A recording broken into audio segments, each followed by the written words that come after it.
Evcol.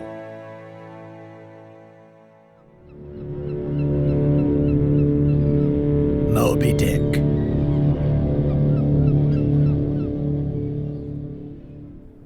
Such a queer dream, King Post, I never had.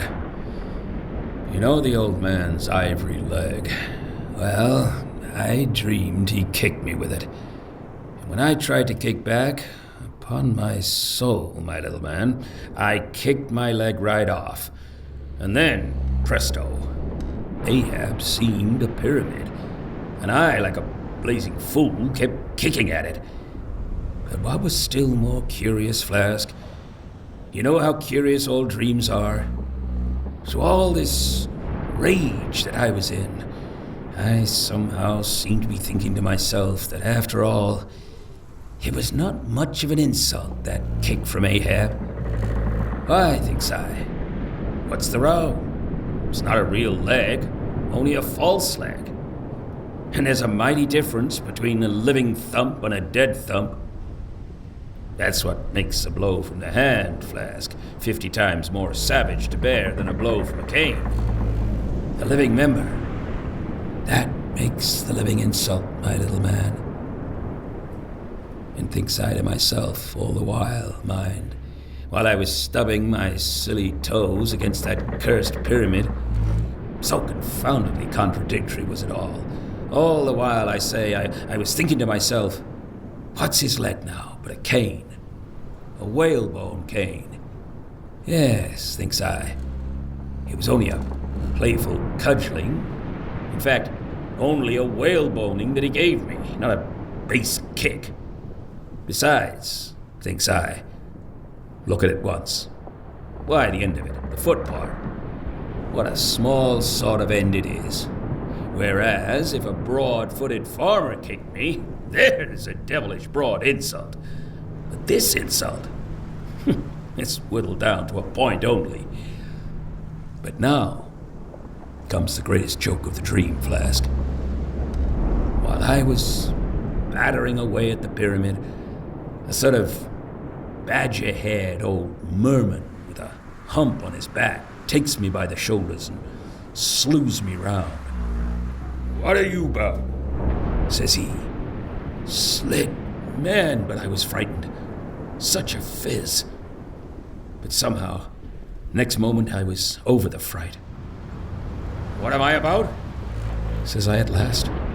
"And what business is that of yours, I should like to know, Mr. Humpback? Do you want to kick?" By the Lord, Flask, I had no sooner said that than he turned round his stern to me, bent over, and dragging up a lot of seaweed he had for a clout. What do you think I saw? Why, thunder alive, man, his stern was stuck full of marlin spikes with the points out. Says I, on second thoughts, "I guess I won't kick you, old fellow." "Why, stop," said he. "Why, stop," and kept muttering it all the time, a sort of eating of his own gums like a chimney hag. Seeing he wasn't going to stop saying over his why, stop," I thought I might as well fall to kicking the pyramid again. But I had only just lifted my foot for it when he roared out, "Stop that kicking!" "Hello," says I. "What's the matter now, old fellow?" "Look ye here," says he. "Let's argue the insult. Captain Ahab kicked ye, didn't he?" "Yes, he did," says I. "Right here it was."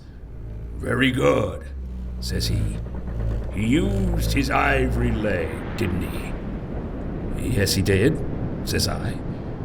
"Well then," says he, "why, Stubb, what have you to complain of? Didn't he kick with right good will? It wasn't a common pitch pine leg he kicked with, was it? No, you were kicked by a great man, and with a beautiful ivory leg, Stubb. It's an honor. I consider it an honor. Listen, wise stub. In old England, the greatest lords think it great glory to be slapped by a queen and made garter knights of. But be your boast, Stub, that ye were kicked by old Ahab and made a wise man of. Remember what I say. Be kicked by him, account his kicks honors, and on no account kick back, for you can't help yourself, wise Stub. Don't you see that pyramid? And with that, he all of a sudden seemed somehow in some queer fashion to swim off into the air. I snored, rolled over, and there I was in my hammock. Now, what do you think of that dream, Flask?